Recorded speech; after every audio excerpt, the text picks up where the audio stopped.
Hello everyone. So in this video we are going to cover the monthly current affairs magazine of Vision IAS, and this is March 2025 magazine. So in this video or in this part we will cover the polity and governance section. If you have any doubt, you can message me on Instagram. One more thing, the PDF of this entire document is available. Please check the link given in the description box. You don't have to do anything. Just read this PDF, basically revise it, and your magazine is done. Okay, now let's start. First is related to judicial accountability. Understand the background. So recently there was a news that cash was found at the residence of high court judge, and subsequently there was issue of judicial accountability. Now understand, judicial accountability basically means judicial system is accountable or not. Now the problem is that the action can be taken against judges. One is impeachment can be done, but this entire process is so complex. Second is in-house inquiry committee. In-house inquiry committee simply means the Supreme Court will set up a committee to investigate the matter. The criticism is that this is quite opaque, this is quite complex, and that's why there is a lack of judicial accountability. Now, another problem is that judges are appointed by judges themselves, basically through collegium system. So to address this part, NJAC, that is National Judicial Appointment Commission, NJAC Act was enacted. However, that was declared unconstitutional by the Supreme Court. So basically the focus is on, again, how we can ensure judicial accountability. We have to reenact that National Judicial Commission, or we have to introduce transparency in the appointment of judges. Second thing is that there was a judicial standards and accountability bill. However, that bill had lapsed. So basically we have to reintroduce them to ensure accountability and transparency in the judicial system. That is all about this first article. Second is related to regulating big tech, that means big technology related companies. Now understand, CCI, that is Competition Commission of India, it is set up as per Competition Act of 2002. Now the objective is to ensure fair competition. That simply means to take action against monopolistic practices. Monopolistic basically means against those companies who show their dominance or monopoly. The problem is that this is ex post model. What is ex post model? Ex post model basically means event has happened. Now someone is going to file complaint against this anti competition practice, and subsequently CCI will look into it. Recently there was Digital Competition Act. Basically this is a new proposed legislation which focus on ex ante.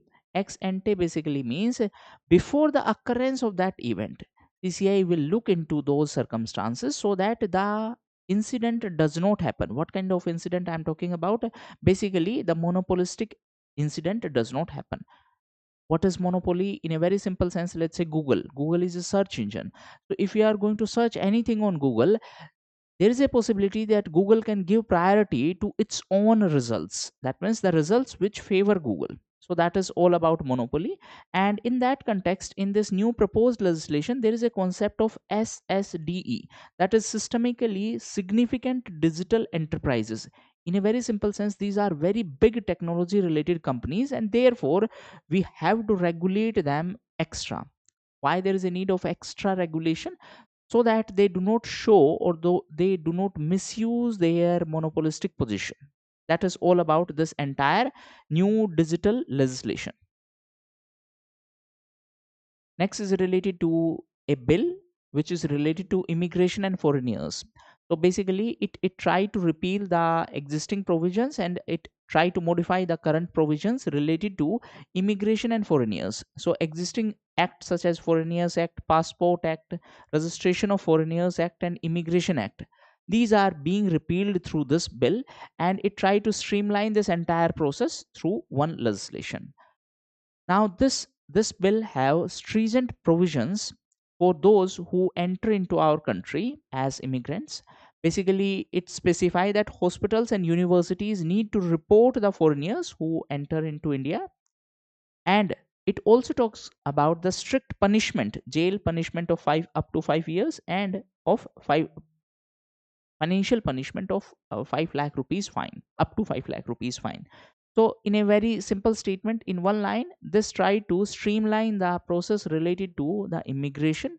Immigration basically means someone from other country enter into our country. Immigration and foreigners. Next is related to Standing Committee on Rural Development and Panchayati Raj. So this committee have highlighted certain issue. One issue is budget allocation has gone down.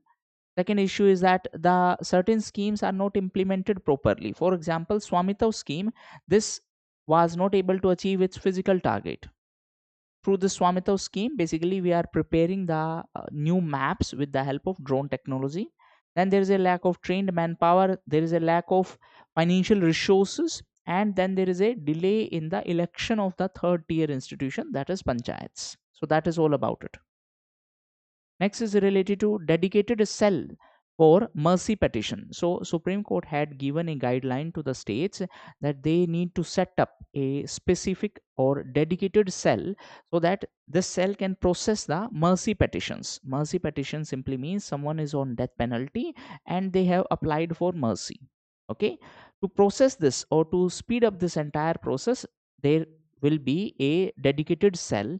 This was the guideline of the Supreme Court. Subsequently, Maharashtra government have set up a dedicated cell, and that this will be under additional secretary to speed up the processing of mercy petitions. Next is Sansad Bhashini initiative. Sansad means parliament. Bhashini basically means related to language. So since in parliament different politicians speak different languages, that's why there is a provision of multilingual parliamentary operation. In a very simple sense, with the help of technology we are translating their speeches into different languages, and the name of this project is Sanshad Bhashini project. So for this, Lok Sabha and Ministry of Electronics and Information Technology have collaborated.